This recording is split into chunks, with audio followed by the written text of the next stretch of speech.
We will discuss a lesson in English for students of class 10th. This chapter is from your first flight book.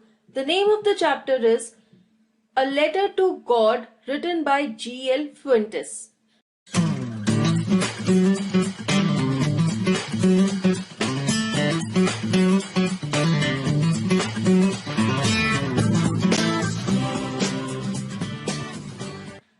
Introduction to this lesson. ये जो story है ये एक farmer की कहानी है, उसका नाम है लेंचो।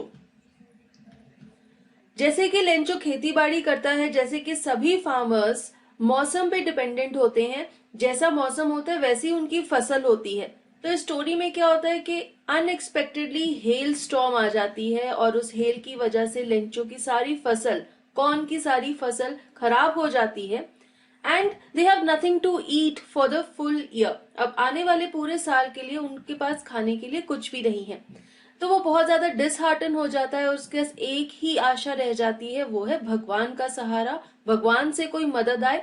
और इसीलिए लेंचो भगवान को एक चिट्ठी लिखता है, अ लेटर टू गॉड, और वो गॉड से ये रिक्वेस्ट करता है कि आप मुझे कुछ पैसोज दे दो। ये जो पैसोज है ये लैटिन अमेरिकन कंट्रीज की करेंसी है, जैसे कि मेक्सिको, अर्जेंटीना, ब्राजील, स्पेन, इस एरिया के जो कंट्रीज हैं वहां पर ये करेंसी चलती है। सो वी कैन से कि ये जो स्टोरी है ये इस एरिया से है। So with this background, let us begin. We'll read the story, I'll explain the word meanings and the story as we go along. The house, the only one in the entire valley, sat on the crest of a low hill. What is a crest? Crest is the top of the hill. As you can see here in this image, ये पहाड़ी की चोटी के ऊपर एक घर था. From this height, one could see the river and the field of ripe corn dotted with the flowers that always promised a good harvest. Harvest means जो फसल आपकी उगती है.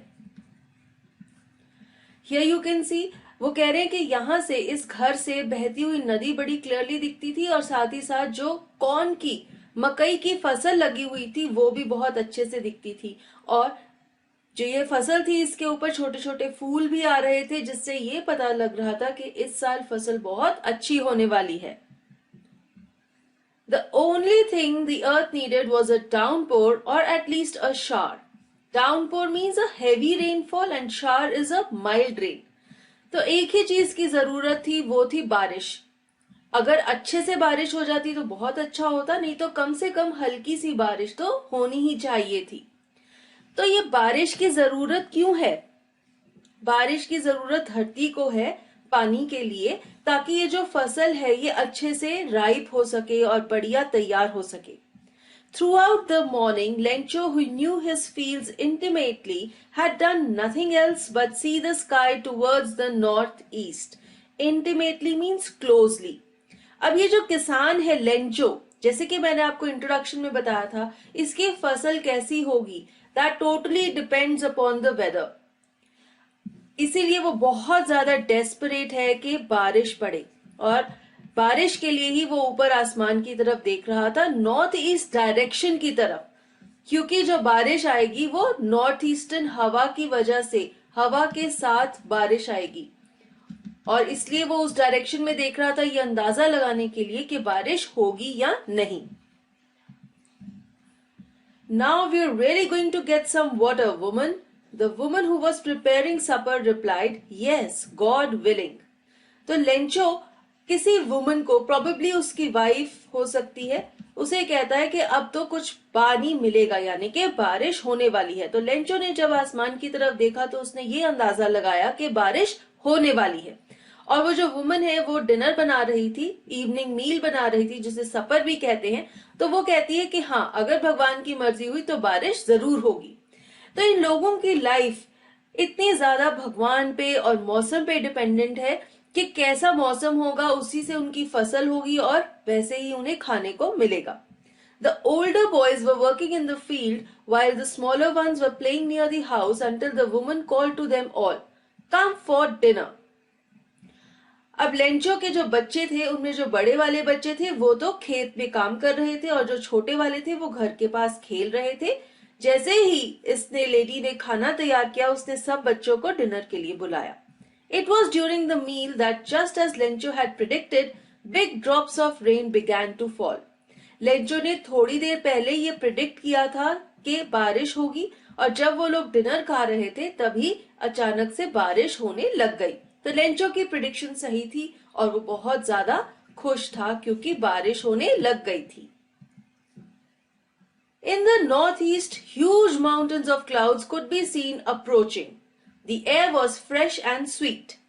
The man went out for no other reason than to have the pleasure of feeling the rain on his body, and when he returned, he exclaimed, "These aren't raindrops falling from the sky. They are new coins. The big drops are 10-cent pieces and the little ones are 5s."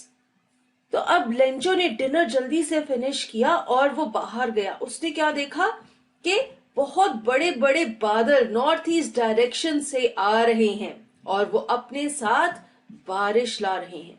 Lencho बहुत ज्यादा खुश था. बारिश करने पर क्या होता है, जैसे ही इनिशियली बारिश पड़ती है तो धरती से बहुत ही अच्छी भीनी भीनी सी खुशबू आती है गीली मिट्टी की. तो हवा ऐसी खुशबू से भर गई थी. लेंचो इतना खुश था कि उसको एक अच्छी फसल मिलेगी कॉर्न की कि वो बाहर गया और उसने मौसम का, बारिश का मजा लिया. और जब वो वापस घर में आया तो उसने क्या कहा कि ये बारिश की बूंदे नहीं हैं, ये तो सोने के सिक्के हैं. ऐसा उसने क्यों कहा? वो बारिश की बूंदों को कॉइन्स के साथ, गोल्ड कॉइन्स के साथ क्यों कंपेयर कर रहा है? क्योंकि वो कहता है कि ये जो बारिश की बूंदें हैं ये वैल्यूएबल है, इनसे इनकी फसल बहुत अच्छी हो जाएगी और इसी फसल को जब ये बेचेंगे तो इन्हें रिटर्न में क्या मिलेगा? पैसे, पैसों के सिक्के. और इसीलिए वो कह रहा है कि ये जो बारिश की बूंदें हैं ये पैसे के सिक्के हैं. और वो कहता है जो बड़ी बड़ी बूंदें हैं वो 10-10 पैसे के सिक्के हैं और जो छोटी वाली बूंदें हैं वो 5-5 पैसे के सिक्के हैं. इससे क्या पता लग रहा है? लेंचो बहुत ज्यादा खुश है. एंड इससे ये भी पता चलता है कि फार्मर्स की लाइफ वेदर पे कितनी ज्यादा निर्भर करती है. With a satisfied expression, he regarded the field of ripe corn with its flowers draped in a curtain of rain. Drape means covered with a cloth. किसी भी चीज को जब हम ढक देते हैं. तो लेंचो बहुत ही ज्यादा सेटिस्फाइड था कि अब उसकी कॉर्न की फसल जो कि पक चुकी है, राइप है, वो बहुत ही अच्छी हो जाएगी क्योंकि एक बहुत ही अच्छी सी तरह की बारिश पड़ रही थी. But suddenly a strong wind began to blow, and along with the rain, very large hailstones began to fall. These truly did resemble new silver coins. The boys, exposing themselves to the rain, ran out to collect the frozen pearls. अभी तो क्या हो रहा था? बारिश पड़ रही थी, लेकिन अचानक से क्या हुआ? बहुत तेज हवा चलने लग गई और हवा के साथ क्या हुआ? हेलस्टोन्स पड़ने लग गए. Now, if you all know what are hailstones, then you know what they are. But if you don't, then I'll tell you. hailstones को हम हिंदी में ओले भी कहते हैं. ये क्या होते हैं? छोटे छोटे बर्फ के टुकड़े, जैसे कि आप यहाँ देख सकते हैं. और ये जब धरती पर गिरते हैं ना तो इन बहुत ही ज्यादा फोर्स के साथ गिरते हैं. इनके अंदर बहुत ही फोर्स और प्रेशर होता है. ऐसे बड़े बड़े ओले या जिसको हम गड़े भी कहते हैं, हेल स्टोन्स, ये गिरने लग गए. और इनकी जो शक्ल थी, इनकी जो अपीयरेंस थी, वो चांदी के सिक्कों जैसी थी. लेंचो के बॉयज यानी कि उसके बेटे बहुत एक्साइटेड हो गए और वो ये मोतियों जैसे फ्रोजन आइस के टुकड़ों को इकट्ठा करने के लिए बाहर भाग गए. जनरली सभी बच्चे ऐसे करते हैं, हम भी छोटे होते ऐसे ही करते थे. जब भी ऐसे ओले पड़ते हैं तो आप इतने एक्साइटेड हो जाते हो कि आप बाहर भागते हो उन्हें इकट्ठा करने के लिए. वो बहुत ही क्यूट लगते हैं, छोटे छोटे आइस के पीसेस. तो ऐसे ही लेंचो के बच्चों ने भी किया, लेकिन लेंचो का रिएक्शन कुछ अलग था.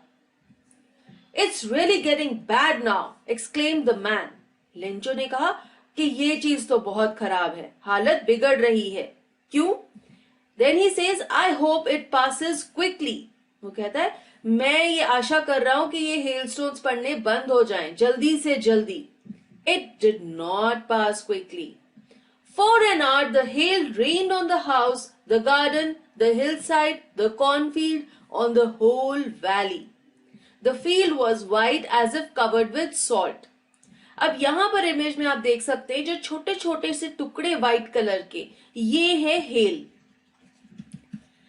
तो इतनी सारी हेल पड़ी, ऑलमोस्ट 1 घंटे तक हेल बरसती रही। और इसकी वजह से क्या हुआ, सारी जो फील्ड थी, उसका घर था, गार्डन था, कॉर्न फील्ड थी, वो सब वाइट हो गई थी। ऐसे लग रहा था कि सब जगह नमक छिड़का हुआ है, लेकिन ये नमक नहीं था, ये हेल थी। अब इस हेल ने क्या बुरी बात की, आइए देखते हैं। Not a leaf remained on the trees. The corn was totally destroyed. The flowers were gone from the plants. तो अब हेल स्टॉर्म से क्या हुआ था, सारे पत्ते गिर गए थे पेड़ों से। यहाँ पर आप देख सकते हो पेड़ों पे एक भी पत्ता नहीं बचा था। उसकी कॉर्न की सारी फसल डिस्ट्रॉय हो चुकी थी। प्लांट्स पर जो छोटे छोटे फ्लावर्स लगे थे, जिससे ये पता लग रहा था कि बहुत अच्छी फसल होने वाली है, सारे के सारे हवा और हेल की वजह से डिस्ट्रॉय हो गए थे। Lencho's soul was filled with sadness. When the storm had passed, he stood in the middle of the field and said to his sons, "A plague of locusts would have left more than this. The hail has left nothing. This year we will have no corn." So Lencho is heartbroken. What is a locust? Locust is an insect which flies in groups and destroy crops. Here you can see, यहाँ पे जो image में ये grass hopper जैसा insect आप देख रहे हैं, दिस इज अ लोकस्ट। तो लोकस्ट क्या करते हैं, ग्रुप में आते हैं, इन अ स्वॉर्म दे अटैक फील्ड्स और सारे क्रॉप्स को डिस्ट्रॉय कर देते हैं। और लेंचो इस हेल स्टॉर्म को प्लेग ऑफ लोकस्ट्स के साथ कंपेयर कर रहा है। वो कह रहा है कि जितनी डिस्ट्रक्शन ये लोकस्ट करते हैं, उससे भी ज्यादा डिस्ट्रक्शन इस हेल स्टॉर्म ने की है। उसकी कॉर्न की सारी फसल डिस्ट्रॉय हो गई है और वो अपने बेटों को कहता है कि इस साल हमारे पास कॉर्न नहीं होगा खाने के लिए। So this is the harm which this hello storm has done. That night was a sorrowful one. All our work for nothing. There's no one who can help us. We'll all go hungry this year. But in the hearts of all who lived in that solitary house in the middle of the valley, there was a single hope, help from God. Solitary means alone, single, एक अकेला। अब वो जो रात थी वो बहुत दुख भरी रात थी, क्योंकि उनकी सारी खेती नष्ट हो गई थी। वो लोग बहुत दुखी थे। वो कह रहे थे कि अब तो सिर्फ भगवान ही है जो हमें बचा सकता है। And they all were praying to God. Don't be so upset, even though it seems like a total loss. Remember, no one dies of hunger. That's what they say. No one dies of hunger. Now Lencho is being very positive. वो बहुत ही positively behave करता है और वो कहता है कि इतने दुखी मत हो, क्योंकि कोई भी भूख से मरता नहीं है। और वो ये कहना चाह रहा है कि भगवान है ऊपर आसमान में जो कि हमें देख रहा है, हमारे दुख दर्द को देख रहा है और वो हमारी मदद जरूर करेगा। So Lencho has faith in God. All through the night, Lencho thought only of his one hope, the help of God, whose eyes, as he had been instructed, see everything, even what is deep in one's conscience. Conscience means an inner sense of right and wrong. सारी रात Lencho सिर्फ भगवान के बारे में सोच रहा था, क्योंकि उसे एक ही आशा थी, एक ही सोर्स था फेथ का, वो था भगवान। और उसे ये पता था, उसने ये सीखा था बचपन से कि भगवान सब कुछ देखता है। जो चीजें हमारे अंदर छुपी हुई होती हैं, हमारी कॉन्शियंस में दबी हुई बातें, वो भी भगवान को पता होती हैं। Lencho was an ox of a man working like an animal in the fields, but still he knew how to write. What is an ox of a man?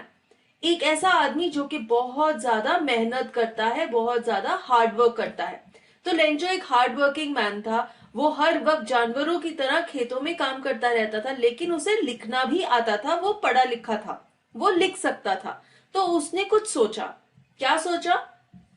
The following Sunday at daybreak, daybreak means दिन होते ही, sunrise, he began to write a letter which he himself would carry to town and place in the mail.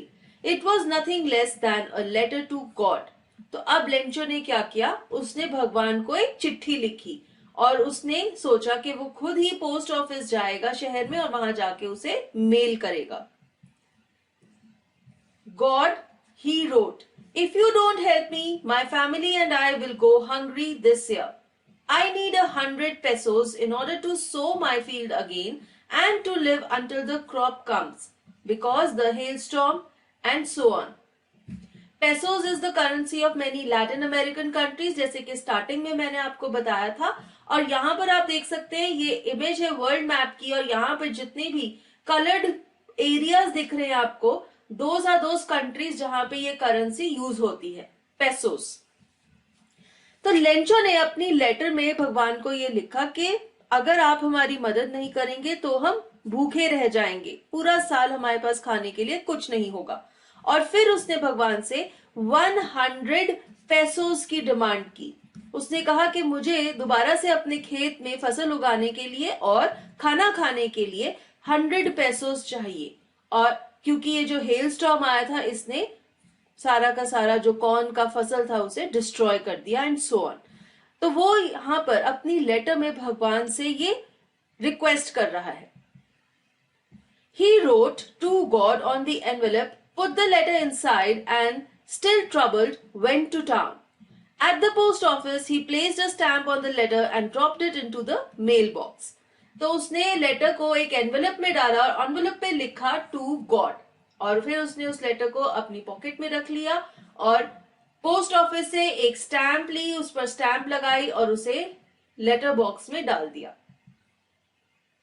One of the employees, who was a postman and also helped at the post office, went to his boss laughing heartily and showed him the letter to God.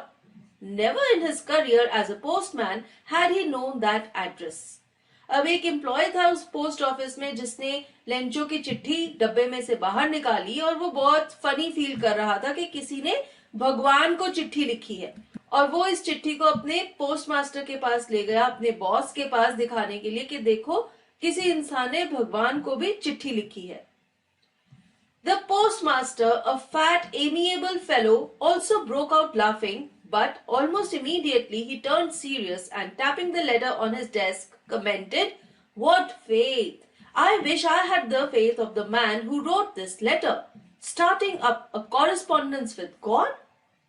Amiable means having a pleasant or friendly manner. एक friendly इंसान। Correspondence means a communication by exchange of letters. तो अगर आप चिट्ठियों के द्वारा किसी से communicate करते हैं उसे कॉरेस्पॉन्डेंस भी कह सकते हैं। अब ये जो पोस्ट मास्टर था, जो इस पोस्ट ऑफिस का हेड था, वो एक बहुत ही मोटा सा और फ्रेंडली इंसान था। जब पोस्टमैन ने उसे चिट्ठी दिखाई कि किसी ने भगवान को चिट्ठी लिखी है, तो पहले तो वो भी हंसने लग गया, लेकिन एकदम से सीरियस हो गया। उसने ये सोचा कि यार इस इंसान में कितना फेथ है, कितना विश्वास है भगवान पर कि वो भगवान के साथ चिट्ठियों द्वारा बात कर रहा है। तो यानी कि इससे पता लगता है कि लेंचो के अंदर भगवान के ऊपर बहुत ज्यादा फेथ था। उसे ये विश्वास था कि भगवान उसकी मदद जरूर करेगा। So, in order not to shake the writer's faith in God, the postmaster came up with an idea. Answer the letter. But when he opened it, it was evident that to answer it he needed something more than goodwill, ink and paper. अब इस post master ने सोचा कि इस आदमी का विश्वास बनाए रखना चाहिए, लेंचो का भगवान से विश्वास उठना नहीं चाहिए, और इसलिए उसने सोचा कि हमें इस चिट्ठी का जवाब देना चाहिए। लेकिन जब उसने चिट्ठी खोली तो उसे क्या पता लगा कि अगर वो इस चिट्ठी का जवाब देना चाहता है तो गुडविल यानी कि एक अच्छे जेस्चर के अलावा, इंक और पेपर के अलावा उसे कुछ और भी चाहिए। वो क्या है? 100 पेसोस, जिसकी डिमांड लेंचो ने चिट्ठी में की थी। But he stuck to his resolution. He asked for money from his employees. He himself gave part of his salary, and several friends of his were obliged to give something for an act of charity. Resolution means decision. Post master ने जब ये realise किया कि अगर उसे इस चिट्ठी का जवाब देना है तो उसे 100 पेसोस भी देने पड़ेंगे, तो भी उसका फैसला बदला नहीं। उसने अपने एम्प्लॉय से, अपने दोस्तों से और खुद भी थोड़े से पैसे इकट्ठे करने की सोची, और ये सोचा कि ये एक चैरिटी का काम है, हम किसी गरीब की मदद कर रहे हैं और हमें पीछे नहीं हटना चाहिए। जितने ज्यादा से ज्यादा हो सके वो पैसे इकट्ठे करके भगवान की तरफ से लेंचो को देना चाहता था। तो इससे पता लग रहा है जो कहानी का टाइटल है अ लेटर टू गॉड, कि भगवान के रूप में कोई भी आपकी मदद करने आ सकता है। आप ये सोच रहे हैं कि भगवान आपकी मदद करेंगे, लेकिन धरती पे जो लोग प्रेजेंट है उनमें से ही कोई भगवान का मैसेंजर बनके, भगवान का दूत बनके आपकी मदद करता है। और यहाँ पे वो मैसेंजर कौन है? ये मोटा सा पोस्ट मास्टर, जो कि ये सोच रहा है कि मैं कहीं ना कहीं से पैसे इकट्ठे करके इस बेचारे गरीब लेंचो की मदद करूं ताकि भगवान से इसका विश्वास खत्म ना हो। It was impossible for him to gather together the 100 pesos, so he was able to send the farmer only a little more than half. Little more than half means 100 का half कितना हुआ? 50। तो 50 से थोड़ा सा ज्यादा उसने इकट्ठा किया। अब इस पोस्ट मास्टर के लिए 100 पेसोज इकट्ठा करना इम्पॉसिबल था। वो भी सैलरीड इंसान है, जो एम्प्लॉइज हैं वो भी बेचारे सैलरी ड्रॉ करते हैं, और जो उसके फ्रेंड्स हैं वो भी चैरिटी के लिए इतने सारे पैसे नहीं दे पा रहे थे, और इसलिए पोस्ट मास्टर पूरे के पूरे 100 पेसोज इकट्ठे नहीं कर पा रहा था। उसने सिर्फ 50 से थोड़े से ज्यादा ही इकट्ठे किए थे। He put the money in an envelope addressed to Lencho and with it a letter containing only a single word as a signature, God. अब पोस्ट मास्टर ने ये पैसे एक एनवेलप में डाले और साथ ही एक चिट्ठी का कागज लिया, उस पे सिग्नेचर किया गॉड का और उसे सील करके लेंचो को एड्रेस कर दिया। लेंचो के लिए एक चिट्ठी तैयार कर दी। The following Sunday, Lencho came a bit earlier than usual to ask if there was a letter for him. अगले संडे लेंचो पोस्ट ऑफिस आया पूछने के लिए कि क्या उसके लिए कोई चिट्ठी आई है। वो टाइम से थोड़ा जल्दी आया क्योंकि उसे ईगरनेस थी, वो ये जानना चाहता था कि क्या हुआ, उसकी चिट्ठी भगवान तक पहुंची, क्या जवाब आया है। It was the postman himself who handed the letter to him, while the postmaster of a man who had performed a good deed looked on from his office, experiencing the contentment. Contentment means satisfaction, एक तसल्ली की feeling होना। अब जो postman है जिसने Lencho की चिट्ठी लेटर बॉक्स में से निकाली थी, उसी ने ये चिट्ठी लेंचो को दी, और जो पोस्ट मास्टर है वो बहुत ही तसल्ली के साथ देख रहा था। उसे सेटिस्फेक्शन फील हो रही थी क्योंकि उसने अच्छा काम किया था, किसी की मदद की थी। Lencho showed not the slightest surprise on seeing the money, such was his confidence. But he became angry when he counted the money. God could not have made a mistake, nor could he have denied Lencho what he had requested. अब जब Lencho ने देखा कि envelope में पैसे हैं, वो बिल्कुल भी हैरान नहीं था। यानी कि उसे इतना ज्यादा कॉन्फिडेंस था, इतना ज्यादा विश्वास था, इतना ज्यादा फेथ था भगवान पे कि उसे हैरानी नहीं हुई कि भगवान ने उसको पैसे भेजे हैं। लेकिन जब उसने पैसे काउंट किए तो उसने क्या देखा कि पैसे 100 पैसों से कम हैं, और वो गुस्सा हो गया। उसे लगा कि जब मैंने भगवान से 100 पैसों मांगे थे तो उन्होंने मुझे कम पैसे क्यों दिए, उन्हें पूरे पैसे देने चाहिए थे। इससे क्या पता लग रहा है कि लेंचो को अगर थोड़ी सी भी मदद मिली तो उससे वो सेटिस्फाइड नहीं है, वो पूरे के पूरे पैसे चाहता है। Immediately, Lencho went up to the window to ask for paper and ink. On the public writing table, he started to write with much wrinkling of his brow caused by the effort he had to make to express his ideas.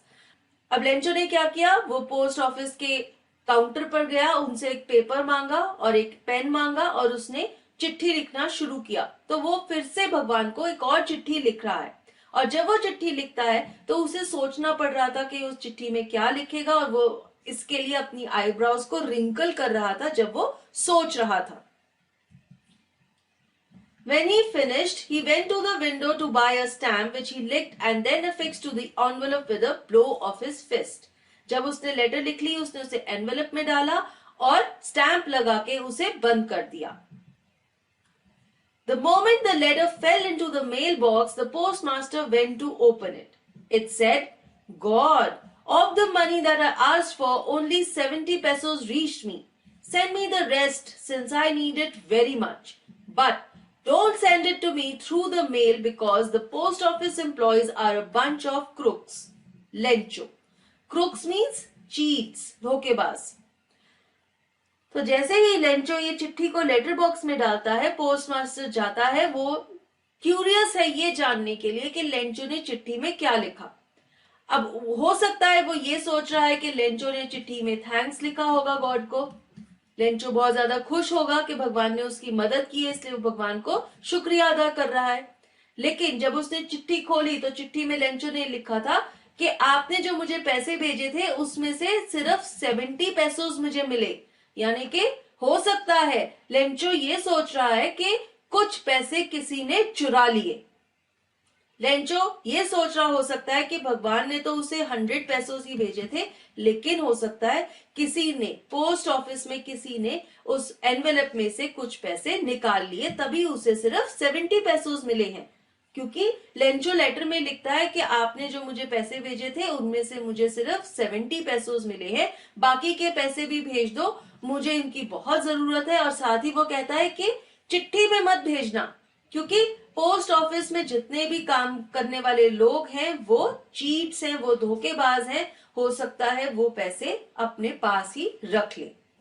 तो यहाँ पे क्या पता लग रहा है हमें कि ऑल्दो पोस्टमास्टर ने एक अच्छा काम किया, एक चैरिटी का काम किया, लेकिन उसे नतीजा क्या मिला? नतीजे में ये जो लेंचो है ये तो यही सोच रहा है कि वो धोखेबाज है, पोस्ट ऑफिस के सारे एम्प्लॉयज चीट्स हैं। तो यहां से हमें ये देखने को मिलता है कि लेंचो का जो विश्वास है, जो फेथ है, वो भगवान पे है। वो इंसानों पे तो फेथ रख ही नहीं रहा, लेकिन इंसान ही यहाँ पर भगवान का रूप लेके उसकी मदद कर रहे हैं, लेकिन वो ये चीज समझ नहीं पा रहा, वो उन्हें चीट समझ रहा है, उन्हें धोखेबाज समझ रहा है। And with this, we come to an end of this chapter. Thank you for watching this video. If you liked it, do hit the like button, share it with your friends, and for more videos, do subscribe to our channel, English Academy.